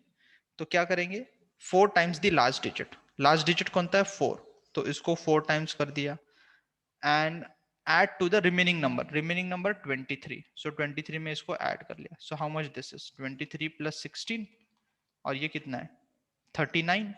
so the जो रिजल्ट आ रहा है ये 39, अगर ये 13 से डिविजिबल है तो ये भी हो जाएगा, तो 39 तो है 13 से डिविजिबल, therefore 234 is divisible। समझे? हाँ, sir. Yes, sir. Yes sir. बस अभी 17 19 भी होता है 23 भी होता है, वो उतना ज्यादा हो जाएगा, वो उतना याद नहीं रखना, यहाँ तक काफी है। ठीक है, और एक 19 बता दीजिए सर प्लीज। नहीं क्यों रे, जबरदस्ती 19 बताओ क्या? सर वो एग्जाम में आ जाता है तो फिर सॉल्व नहीं होता। एग्जाम कौन सी एग्जाम में आया 19 बता बरा मेरे को, कौन सी एग्जाम दिया तूने और जिसमें 19 आया? सर किसी भी। कौन सी किसी भी?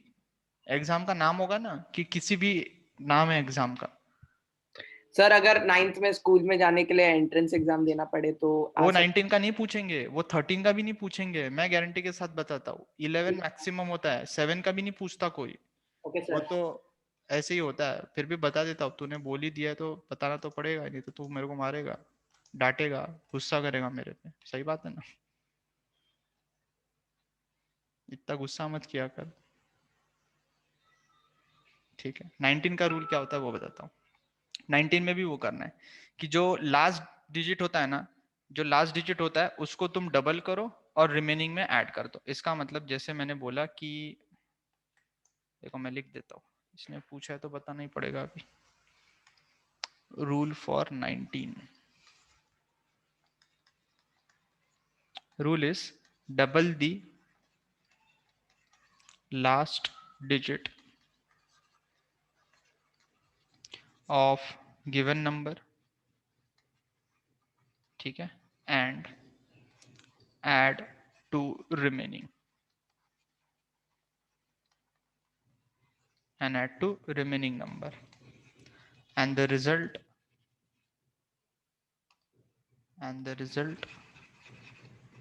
should be divisible by 90, ठीक है। ये लॉजिक है। तो अब देखो, जैसे अगर मैंने एग्जांपल लिया, एक मिनट सोचने दो मुझे एग्जांपल। हाँ 589, सर 361। 589, अब 361 तो 19 का स्क्वायर है ना, मजा नहीं आता उसमें। 589, तो 589 ले लिया मैंने। तो लॉजिक क्या है, लास्ट डिजिट को डबल करना है, तो 9 इंटू 2 कर दिया, ठीक है। फिर उसके बाद 9 इंटू 2 कर दिया। अब क्या लिखा है मैंने, and add to the remaining number. तो रिमेनिंग नंबर क्या है, 58, तो ये आ गया 58 प्लस 9 इंटू 2, तो this is equal to how much, 58 plus 18, और 58 प्लस 18 बताओ 76। तो 76 डिविजिबल है 19 से, यस। सो 76 अगर डिविजिबल है 19 से, तो आई कैन देयरफॉर से 589 इज डिविजिबल बाय 90, समझे।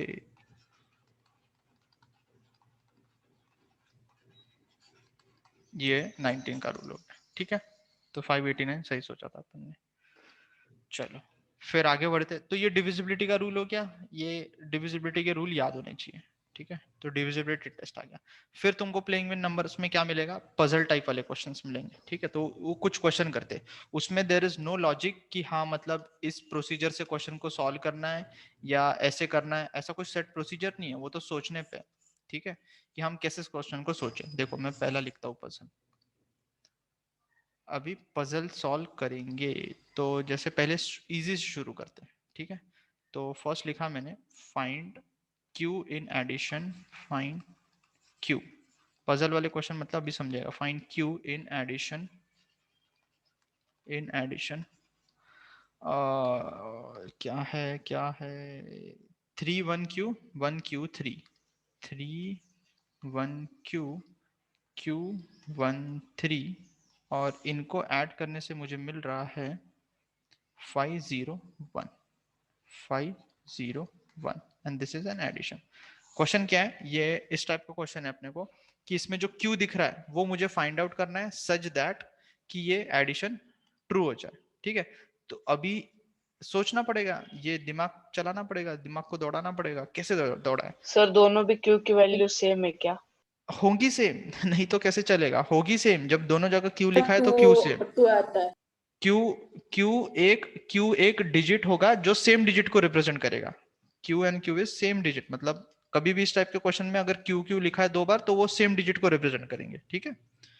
अच्छा, सबसे पहले एडिशन करते समय अपन करते क्या है कि मैं फिर से लिख लेता हूं इसको, कि यह लिखा हुआ है 3 1 क्यू और प्लस क्यू 1 3, और ऐड करने में मिलेगा 501। अब तुम सोचो सबसे पहला स्टेप क्या होगा मेरा, कि Q में 3 को ऐड करना पड़ेगा। तो Q क्या रिप्रेजेंट कर रहा है, 0 1 2 3 4 5 6 7 8 9, इनमें से कुछ तो भी एक डिजिट होगा, एनी वन, ठीक है, any one out of this. कौन सा होगा ये सोचना, सोचते जाओ। अगर मैंने 0 ले लिया तो 0 प्लस 3 तो 0 आएगा, यहाँ पे तो 1 लिखा हुआ है, गड़बड़ है, 0 हो नहीं सकता। 1 हो सकता है, नहीं हो सकता। 2 हो सकता है, नहीं। 4 नहीं। 5। सर 8। अभी सिंपल एकदम इजी क्वेश्चन है तो डायरेक्टली दिमाग में आ जाएगा अच्छा 8 होना चाहिए, ठीक है। तब देख लो 8 लेके। तो Q प्लस 3 अगर इसका यूनिट डिजिट 1 आ रहा है तो इसका मतलब दिस हैज टू बी 8, ठीक है। इसको 8 होना पड़ेगा क्योंकि 8 प्लस 3 करेंगे 11 आएगा, राइट। 11 आएगा कि नहीं आएगा, ठीक है। आई थिंक गड़बड़ है क्या क्वेश्चन में? हाँ गड़बड़ है, गड़बड़ है, गड़बड़ है, मैंने गलत लिख दिया क्वेश्चन, 1 मिनट, गलत लिख दिया। दिस हैज टू बी, हाँ सर। गड़बड़ है, 1Q होना चाहिए यहाँ पे, ठीक है, वो मैंने गलती से लिख दिया। This has to B 1NQ, ठीक है। तो मुझे सबसे पहले यूनिट डिजिट से स्टार्ट करना है। नहीं, नेगेटिव नहीं हो सकता, अरे नेगेटिव इंटीजर्स होंगे नहीं इस क्वेश्चन में। वो पहले से इंफॉर्मेशन पता है कि जो भी डिजिट पूछ रहा है, मतलब जो भी लेटर वो पूछ रहा है, वो 0 1 2 3 अप टू 9 में से कुछ होगा, नेगेटिव नहीं। ज्यादा दिमाग नहीं लगाना, वो फिर बहुत ज्यादा हो गया, वो कियोस हो जाएगा पूरा, ठीक है। वो अंडरस्टूड है जो भी क्वेश्चन पूछ रहा है तुमको, कि यहाँ पे Q इनमें से कुछ तो भी होगा। तो मुझे समझ में आ गया कि Q इज 8। तो 8 आने के बाद अब तुम देख लो आगे का एडिशन भी वैलिड होना चाहिए ना। 8 आ गया तो यहाँ पे कैरी ओवर 1 आएगा। 8 + 1 9 + 1 10 होता है, कैरी फॉरवर्ड 1, तो यहाँ 0 बिल्कुल सही है। और 3 + 4 और 1 5, तो करेक्ट सोचा अपन ने, Q = 8। तो दिस वाज वेरी इजी है ना, ये बहुत इजी था। आगे चलते अपन क्वेश्चन 2। अब इसमें सिर्फ क्वेश्चन ही सॉल्व करना है। तो क्वेश्चन में मल्टीप्लिकेशन वाला ले, क्या मल्टीप्लिकेशन वाला ले लेते हैं I think. Sir, on page number 331, the fifth one, illustrations. 331 ना, एक मिनट देखने दो। 331 में इलस्ट्रेशन फिफ्थ वन, हाँ मैं आऊंगा फिफ्थ पे, वो उसको भी सॉल्व करूंगा। पहले पजल वाले क्वेश्चन तो देखे, I will explain that also, I know, ठीक है। पहले पजल वाले कर ले, Okay, sure. पजल वाले कर लेते, इसी से क्वेश्चन उठा लेते। Find digits P and Q, P and Q, and it is given to me कि ये गिवन है Q P Q and then 5, और ये multiplication, and the multiplication is P then 0 then 8 and then 1, ठीक है, ये दे रखा है। अब इसको सोचेंगे कैसे, कहाँ दिमाग लगाए, ठीक है। तो मल्टीप्लिकेशन करना है तो स्टार्टिंग तो P और 5 से करनी पड़ेगी, तो फिर से लिख लेते Q5 0, sorry multiplication Q5 and this is 1 8 0 and P, okay. अब इसको कैसे सोचा जाए, तो मुझे पता है कि P को 5 से मल्टीप्लाई करूंगा तो यहाँ पे P आएगा। मल्टीप्लिकेशन करते हो जैसे 23 इंटू मैंने 43 लिख लिया या 45 लिख लिया, तो 5 3 15 करते हो ना, तो ये। तो यहाँ से सबसे पहले ये समझ में आ रहा है कि अगर मैं P और 5 को मल्टीप्लाई करूं तो मुझे P ही मिलना चाहिए, P ही मिलना चाहिए। तो कैसे होगा ये तभी होगा जब 5 से कोई नंबर मल्टीप्लाई हो रहा है और उसके यूनिट डिजिट पे वही आना चाहिए। तो मुझे यहाँ से समझ में आना चाहिए, मेरा दिमाग मेरे को ये बता रहा है कि या तो P को 0 होना पड़ेगा और 5 होना पड़ेगा। देखो समझा क्या, क्योंकि और कुछ ले लूंगा तो गड़बड़ हाँ हो सर। जाएगी, और कुछ ले सर लूंगा। जीरो लेंगे तो ऐसे जीरो हो जाएगा ना। हाँ तो वही तो चाहिए, देख 5 × 0 करूंगा तो यहाँ पे भी 0 आएगा, तो जो नंबर यहाँ पे सोच रहा हूँ वही डिजिट यहाँ पे भी आना चाहिए, राइट। तो 0 भी तो वैलिड है, गड़बड़ क्या है 0 में? हाँ सर, चलेगा 0. 0 भी चलेगा और 5 भी चलेगा। तुम सोचो अगर 1 ले लूं तो 5 1 × 5 करूंगा, P = 1 सोच रहा हूं मैं, तो ये आ जाएगा 5 × 1 5। तो मैंने तो 1 लिया था, निकल के 5 आया, नहीं चलेगा ना। जो P सोच रहा हूँ यहाँ पे वही P यहाँ पे भी आना चाहिए। तो या तो वो 0 हो सकता है या तो 5 हो सकता है। सोच के देखो, और कुछ नहीं हो सकता। ये सोच लिया मैंने। अच्छा अब फिर आगे किया जाए। आगे अभी मेरे को Q भी सोचना है। अब P = 0 या 5, तो तुम सोचो अब केस बना लो इसमें। मैं तो ऐसे करता हूँ क्वेश्चन को कि अच्छा P 0 और 5 हो सकता है क्या, तो मैंने बोला कि इफ P = 0, मान लेते कि P 0 है ना। अगर P 0 है तो आगे सोचना स्टार्ट करते क्वेश्चन को। तो आगे कैसे करेंगे, Q के बारे में सोचना है तो इसको 0 लिख देते हैं, इसको 5 और मल्टीप्लाइड में 1 8 0 और यहाँ पे आ जाएगा 0। तो क्या अभी ऐसा होगा, क्या 0 वर्कआउट करेगा? 0 वर्कआउट शायद नहीं करना चाहिए। क्यों? क्योंकि तुम देखो 5 × 0 किया 0 आया, नो प्रॉब्लम। फिर 5 × Q करने पे 0 चाहिए, तो Q क्या होना चाहिए? Q क्या होना चाहिए? Q को इवन होना पड़ेगा। Q has to be even, Q को इवन होना पड़ेगा ना। क्योंकि अगर मुझे 5 × Q करना है, 5 × Q करने पे मुझे लास्ट में 0 मिलना चाहिए। तो इसका मतलब Q को क्या क्या होना सकता है? Q can be 2 4 2 even numbers. 4 6 8 इस तरह के 3 ले लूंगा तो 5 इंटू 3 15 होगा, तो यहाँ 5 आ जाएगा। 5 ले लूंगा तो 25 आ जाएगा, 5 आ जाएगा। तो मुझे ये समझ में आ गया कि अच्छा यहां से मुझे ये पता चल गया कि Q 2 4 6 8 में से कुछ हो सकता है। ओके, तो सोचा फिर मैंने आगे, फिर मैं अभी आगे कहां से सोचूं कि ये 2 हो जाए, 4 हो जाए, 6 हो जाए, 8 हो जाए। 0 तो नहीं हो सकता, फिर वो इतना बड़ा नंबर ही नहीं आएगा।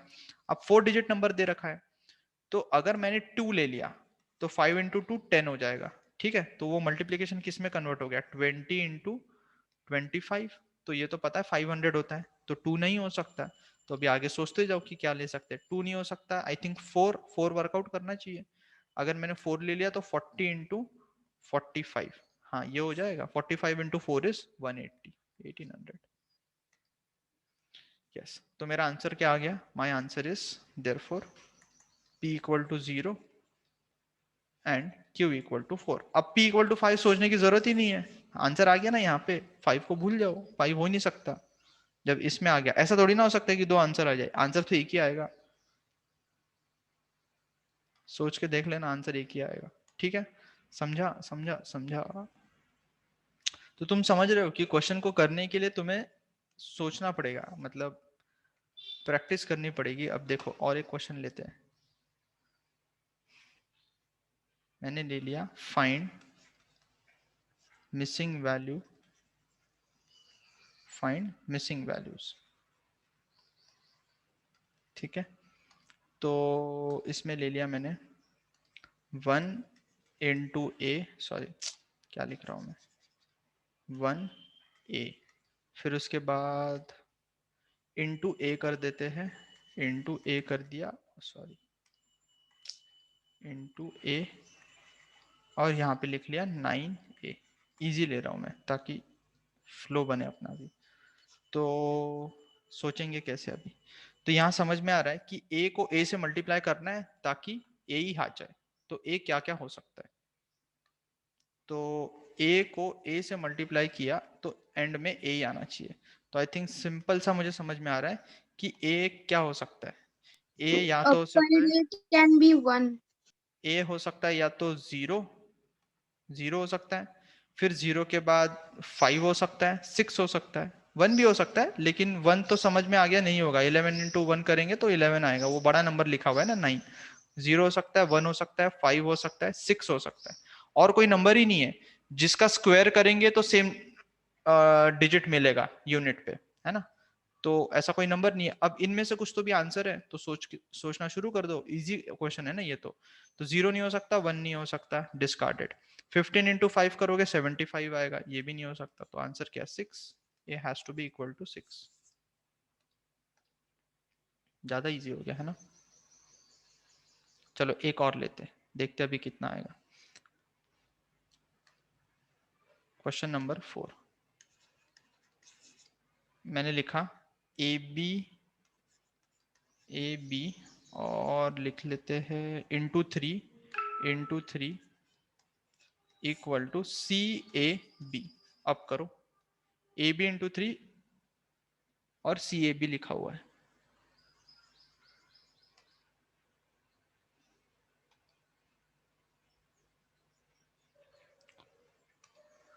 तो फिर सोचना शुरू कि पहले तो b और 3 को मल्टीप्लाई करेंगे तो यूनिट डिजिट पे b ही मिलना चाहिए। तो क्या होना चाहिए, यहाँ से आई थिंक b का हिंट आ जाता है डायरेक्टली। पहले b को सोच सकते हैं अपन, फिर से b क्या हो सकता है। This implies b can 5. Be either 0 5. और 5। 0 भी तो हो सकता है, 0 को क्यों भूल गया, 0 भी हो सकता है, दोनों हो सकते हैं, राइट। ठीक है, अब 0 और 5 हो सकता है, तो चलो हमने बोल दिया कि मान लेते b 0 है, तो क्या ये मल्टीप्लिकेशन वर्कआउट हो जाएगा। तो मेरे को b पता चल गया। अब मुझे a के बारे में सोचना है और c के बारे में। तो a लिख लेते हैं, 0 लिख लेते हैं, मल्टीप्लाइड बाय 3 लिख लिया, और यहाँ पे आ जाएगा c a एंड 0। ठीक है, अब हम a के बारे में सोचते हैं कि a को क्या ले सकते हैं। तो जैसे मैंने ये लिखा तो अभी मुझे समझ में आ रहा है कि 3 इंटू 0, तो ठीक है ये 0 आ गया। अब 3 इंटू ए करने पे यहाँ फिर से a आ गया, तो आई थिंक ऊपर वाला सिनेरियो फिर क्रिएट हो गया कि ए आ गया, तो फिर ये बोल रहा है कि अच्छा सर A ए 5 है और C 0 1 है। और 5 हो सकता है, ए फिर से 0 या 5 हो सकता है। अब 0 हो नहीं सकता, 0 तो नहीं हो सकता ना, क्योंकि फिर वो 0 0 0 हो जाएगा नंबर, तो इसका मतलब ए हैज टू बी 5, ए को 5 होना पड़ेगा। ठीक है, अब ए 5 हो गया तो आई थिंक फिर सी आ जाएगा, तो this has to be 50 into 3, यहाँ आ जाएगा 150। तो आ गया मेरा आंसर 5 0 एंड 1। तो आंसर क्या आ गया, therefore a is equals to 5, b is equals to 0, c is equals to 5। Answer.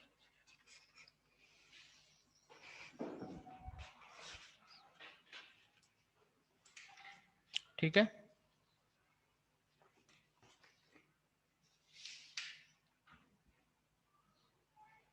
चलो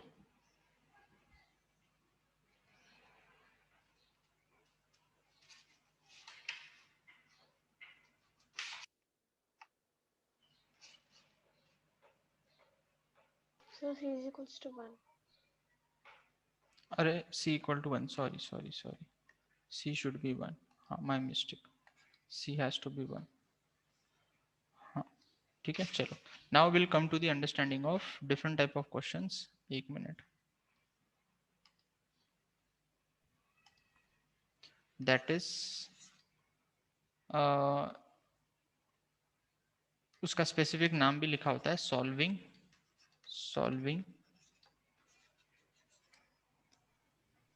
क्रिप्टारिथम, सॉल्विंग, ये CRY लिखा हुआ है, क्रिप्टारिथम। ठीक है, सॉल्विंग क्रिप्टारिथम। तो इसमें क्या होगा कि इस तरह का क्वेश्चन मिलेगा तुम्हें कि तुम्हारे पास लिखा हुआ है AB plus B A is equals to DAD, और मुझे आइडेंटिफाई करना है कि यहाँ पे ABD क्या होगा। ठीक है, तो एक मिनट सोचो, फिर विल डिस्कस दिस। कोई किसी को कुछ बोलना नहीं है, बस थोड़ा सा सोचना है, फिर मैं बताता हूँ कि कैसे सोचे इसको।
हाँ, सो चलो सोचा जाए इसको, कैसे सोचेंगे। अगेन यहाँ पे सबसे पहले ये पता होना चाहिए क्वेश्चन को देख के कि ए बी एंड डी, तीन डिफरेंट लेटर्स दिख रहे हैं, these 3 letters are representing some digits.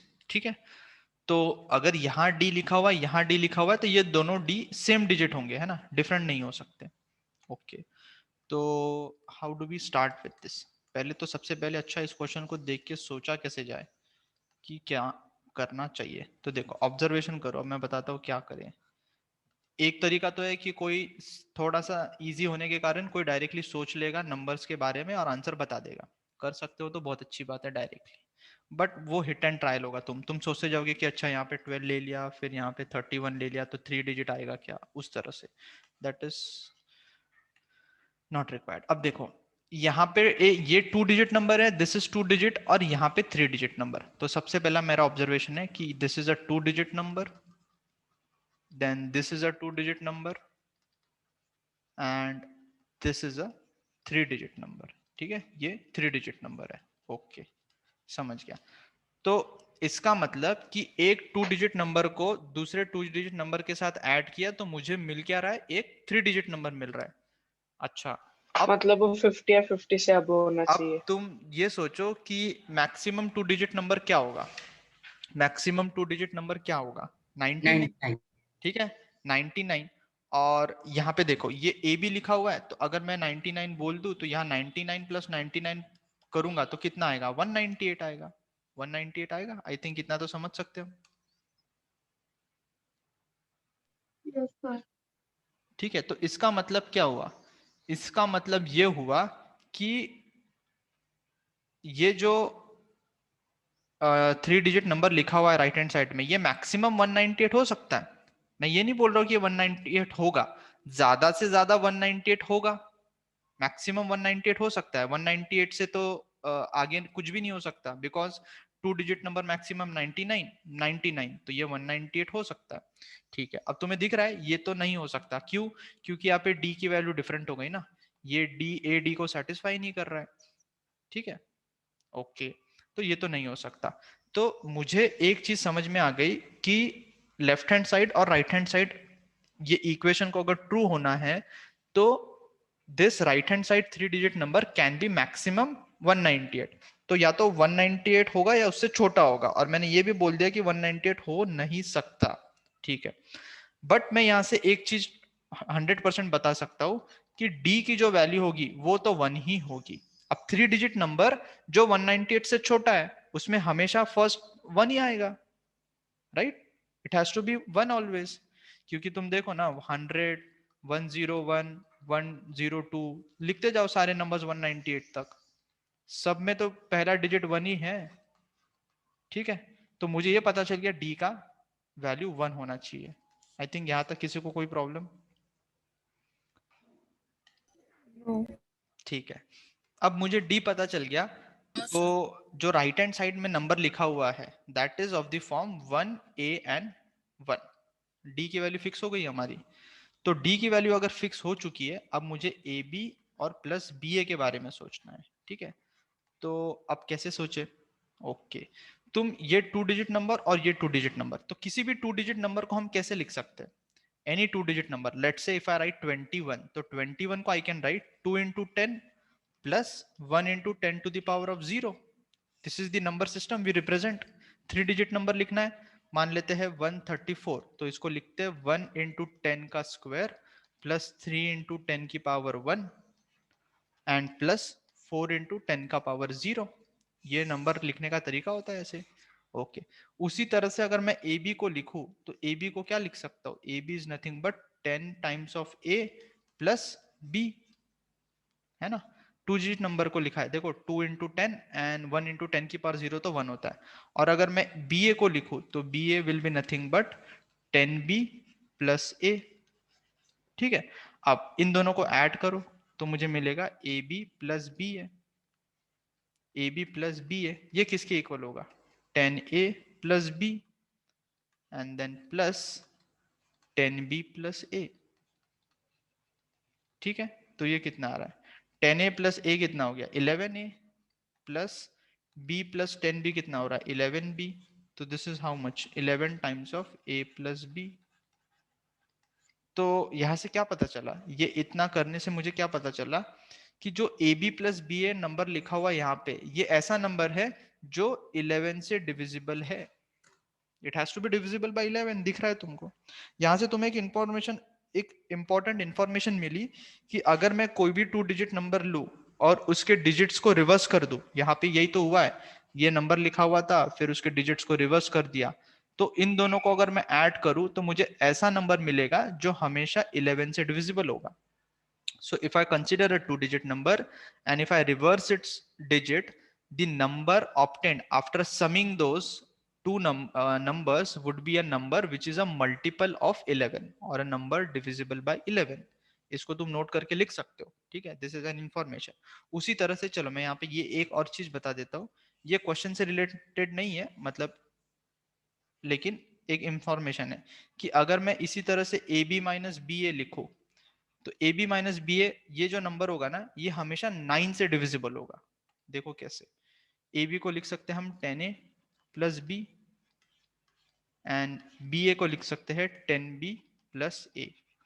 तो this is equal to 10a plus B minus 10b minus a. Now what is 10a minus a? That is 9a. What is b minus 10b? Minus 9b. तो यहां से क्या मिला? 9 times of a minus b। तो ये इस तरह का नंबर है जो हमेशा 9 से डिविजिबल होगा। ठीक है, ओके। अब क्वेश्चन में वापस आ जाते हैं।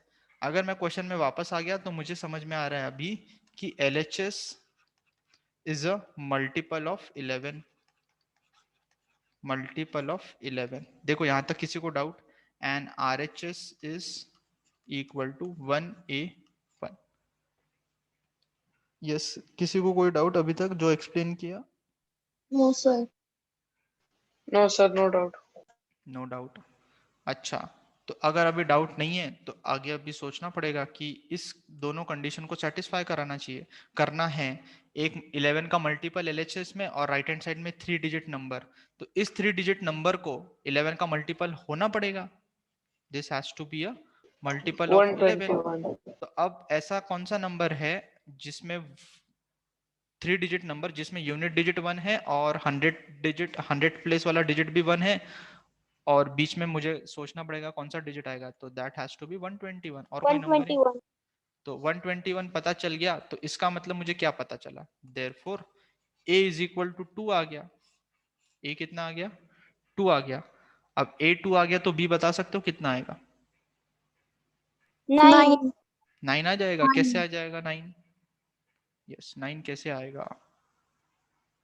No doubts, but it is complicated. Complicated नहीं है, वो सोचना है बेटा। इट इज नॉट कॉम्प्लिकेटेड, सोचना पड़ेगा, इतनी पढ़ाई तो करनी पड़ेगी। हाँ मतलब प्लेइंग विथ नंबर्स में there is thinking. So procedure नहीं होता ना, जैसे आपने हमेशा हमें पता होता है मैथ्स में कि हाँ क्वेश्चन को करने का ये तरीका, यहाँ पे तरीका नहीं पता बट फिर भी हमें क्वेश्चन को करना है, right? That is the problem. ठीक है, तो आई थिंक A2 आ गया तो B9 आ जाएगा।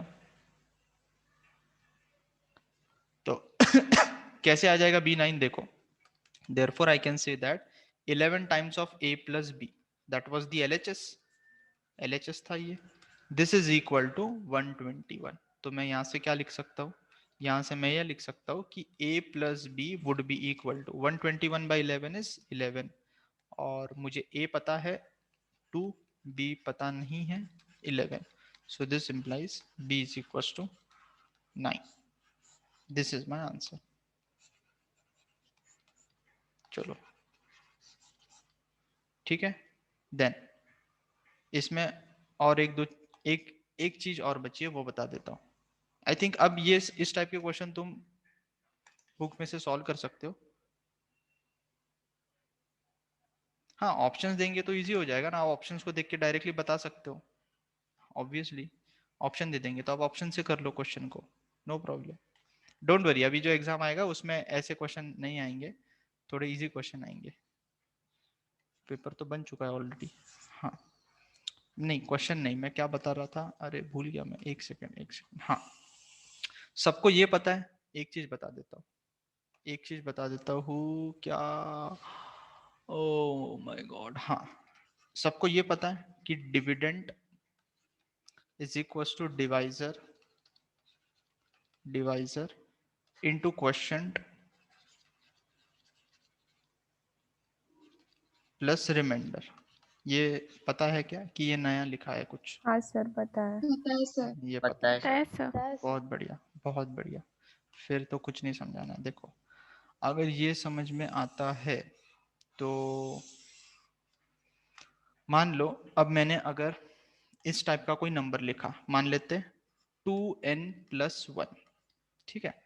तो 2n+1 कोई नंबर लिखा है मैंने, मान लेते capital N is equal to 2n मत करो इसको, 2q कर दो, 2q+1। तो इसको देख के तुम क्या बता सकते हो कि ये n किस तरह का नंबर है? इसको और इसको रिलेट करने की कोशिश करो, थोड़ा सा सोचो। अगर इसको और इसको रिलेट करोगे तो तुम्हें समझ में आ रहा है कि अच्छा ये डिवाइजर 2 है, ये डिवाइजर बोल देता हूँ। ठीक है, ये क्वेश्चन है जो पता नहीं है, कोई बात नहीं है, ठीक है, और ये मेरा रिमाइंडर है, सही बात है, और ये मेरा डिविडेंड है, ठीक है।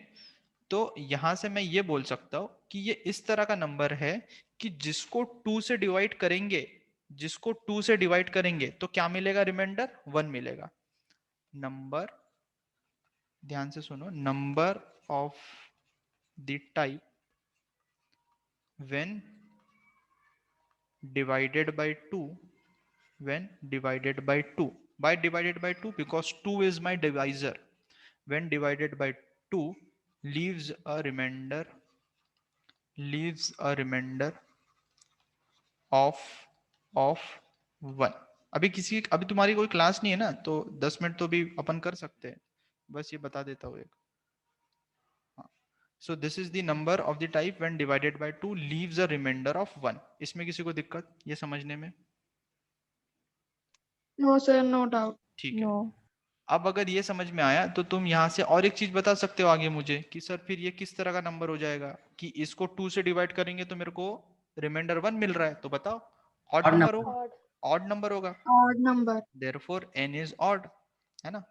तो कभी भी अगर मेरे को 2q + 1 टाइप नंबर मिलेगा तो मुझे हमेशा समझ में आ जाना चाहिए कि हाँ ये ऑड नंबर होना चाहिए। अच्छा, इसमें एक, इस रिलेशन में there is one important thing कि ये जो रिमाइंडर होता है ये हमेशा 0 के बराबर होगा। तो मैं लिख लेता हूँ यहाँ पे, रिमाइंडर क्या होता है, रिमाइंडर नेगेटिव नहीं हो सकता कभी, remainder is always greater than equal to 0 और less than the divisor, divisor से छोटा ही होगा। तो ये भी पता होना चाहिए यहाँ पे कि रिमाइंडर नेगेटिव नहीं हो सकता, ठीक है। तो अगर मुझे कोई पूछे, चलो ये तो मैंने लिख लिया, अब अगर किसी ने इस तरह का नंबर लिख लिया 2q - 1, 2q - 1, तो ये अभी भी ऑड नंबर है, लेकिन मैं इसको कैसे समझ सकता हूँ, तुम इसको क्या करो कि तुम इसको सिंप्लीफाई कर लो थोड़ा। 2q - 1 लिखा हुआ है, इसमें एक 1 जोड़ दो और एक 1 को घटा दो, ठीक है। उससे क्या होगा कि रिमाइंडर तुम्हें पॉजिटिव नजर आएगा। अब तुम इस -1 और -1 को जोड़ दो, तुम्हें क्या मिलेगा, 2q - 2 और +1 मिलेगा।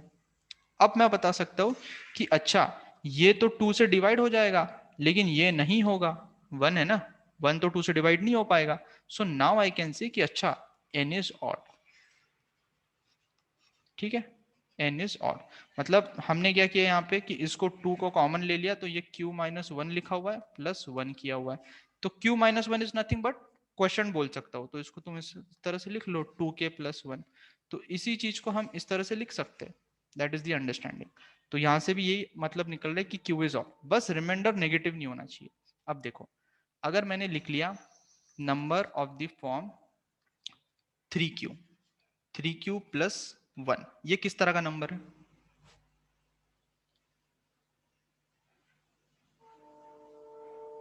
ये इस तरह का नंबर है कि जिसको 3 से डिवाइड करेंगे तो रिमाइंडर कितना आएगा, रिमाइंडर कितना आएगा, 1, 1.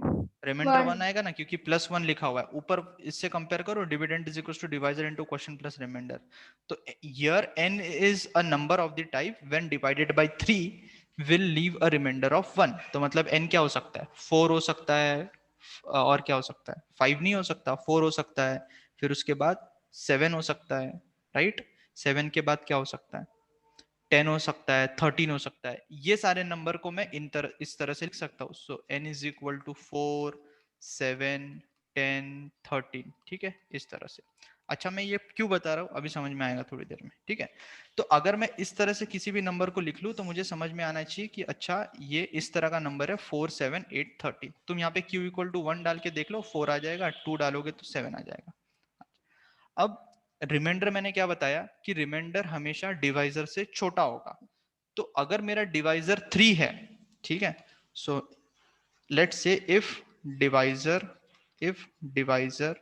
इज 3, देन रिमाइंडर क्या क्या हो सकता है, बताओ, देन रिमाइंडर क्या क्या हो सकता है, then remainder can be equal to either 0, 0, 1, 1 और 2।